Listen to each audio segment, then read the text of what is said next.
BJP চৰকাৰ হাই হাই হাই হাই হাই হাই অসম চৰকাৰ হাই হাই হাই হাই হাই হাই মূল্য বৃদ্ধি ৰোধ কৰক ৰোধ কৰক ৰোধ কৰক মূল্য বৃদ্ধি ৰোধ কৰক ৰোধ কৰক ৰোধ কৰক এই সংগ্ৰাম চলিছে চলিছে চলিবই এই জুই জ্বলিছে চলিছে চলিবই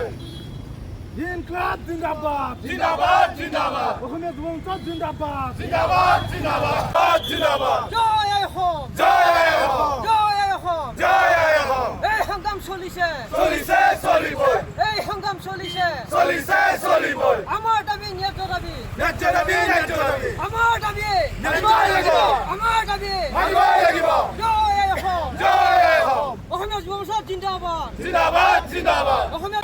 জিন্দাবাদ অসমীয়া যুৱ মঞ্চ জিন্দাবাদ জিন্দাবাদ জিন্দাবাদ বিজেপি চৰকাৰ হাই হাই হাই হাই হাই হাই বিজেপি চৰকাৰ হাই হাই হাই হাই হাই হাই মূল্য বৃদ্ধি হ্ৰাস কৰক হাত কৰক হাত কৰক মূল্য বৃদ্ধি হ্ৰাস কৰক হাত কৰক হাত কৰক যোগান বিভাগ হাই হাই হাই হাই হাই হাই যোগান মন্ত্ৰী হাই হাই হাই হাই হাই হাই অত্যাৱশ্যকীয় ৰোধ কৰক মূল্য বৃদ্ধি ৰোধ কৰক ৰোধ কৰক ৰোধ কৰক অসম চৰকাৰ হাই হাই হাই হাই হাই হাই বিজেপি চৰকাৰ হাই হাই হাই হাই হাই হাই মূল্য বৃদ্ধি হ্ৰাস কৰক হাত কৰক হাত কৰক অত্যাৱশ্যকীয় সামগ্ৰীৰ মূল্য হ্ৰাস কৰক হাত কৰক হাত কৰক বিজেপি চৰকাৰ হাই হাই হাই হাই হাই হাই অসম চৰকাৰ হাই হাই হাই হাই হাই হাই অসমীয়া যুৱ মঞ্চ জিন্দাবাদ জিন্দাবাদ জিন্দাবাদ অসমীয়া যুৱ মঞ্চ জিন্দাবাদ জিন্দাবাদ জিন্দাবাদ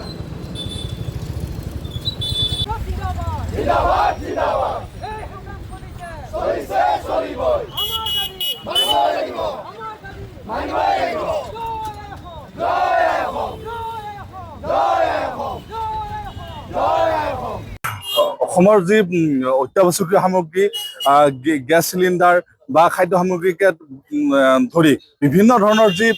সামগ্ৰীৰ ওপৰত মূল্য বৃদ্ধি হৈছে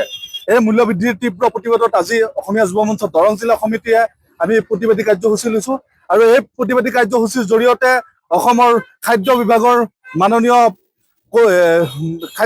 মন্ত্ৰী মাননীয় কৌশিক ৰয় ডাঙৰীয়াক আমি সুধিব বিচাৰিছোঁ যে ইমান হৰে মূল্য বৃদ্ধি হোৱাৰ পিছত তেখেতে কি ব্যৱস্থা গ্ৰহণ কৰিছে, তেখেতে এতিয়ালৈকে কি ধৰণে তেওঁ মূল্য বৃদ্ধিৰ ওপৰত ব্যৱস্থা গ্ৰহণ কৰিছে। আজি আমাৰ প্ৰতিবাদী কাৰ্যসূচীৰ জৰিয়তে তেওঁক আমি জবাবদিহি কৰিব বিচাৰিছোঁ আৰু অতি কম সময়ৰ ভিতৰত যদি এই মূল্য বৃদ্ধি হ্ৰাস নকৰে তেতিয়াহ'লে ভৱিষ্যতৰ দিনত কিন্তু ইয়াতকৈও ভয়াৱহভাৱে গণতান্ত্ৰিক আন্দোলন গঢ়ি তোলা হ'ব। ইয়াৰ বাবে কিন্তু অসম চৰকাৰ জগৰীয়া হ'ব। ইমান হুৰে মূল্য বৃদ্ধি হোৱাৰ পিছতো তেখেতৰ কোনো ধৰণৰ কাণ সাৰ নাই। তেখেতে যি ধৰণে ব্যৱস্থা গ্ৰহণ কৰিব লাগিছিল সেই ধৰণৰ ব্যৱস্থা তেওঁ গ্ৰহণ কৰিব পৰা নাই, যাৰ ফলত সাধাৰণ ৰাইজৰ অৱস্থা অতি শোচনীয় হৈ পৰিছে। এই ক্ষেত্ৰত অতি কম সময়ৰ ভিতৰত তেখেতে হস্তক্ষেপ গ্ৰহণ কৰি মূল্য বৃদ্ধি হ্ৰাস কৰাৰ যি পৰিকল্পনা এই পৰিকল্পনা যাতে হাতত লয়, এয়া আমি আজি কাৰ্যসূচীৰ জৰিয়তে প্ৰতিবাদী কাৰ্যসূচীৰ জৰিয়তে আমি অসম চৰকাৰ তথা বিভাগীয় মন্ত্ৰীগৰাকীলৈ আমি দাবী জনাইছোঁ। চাওক, যদি এই মূল্য বৃদ্ধি যদি ধাৰাবাহিকভাৱে বৃদ্ধি হৈ থাকে তেতিয়াহ'লে অনাগত দিনত ইয়াতকৈও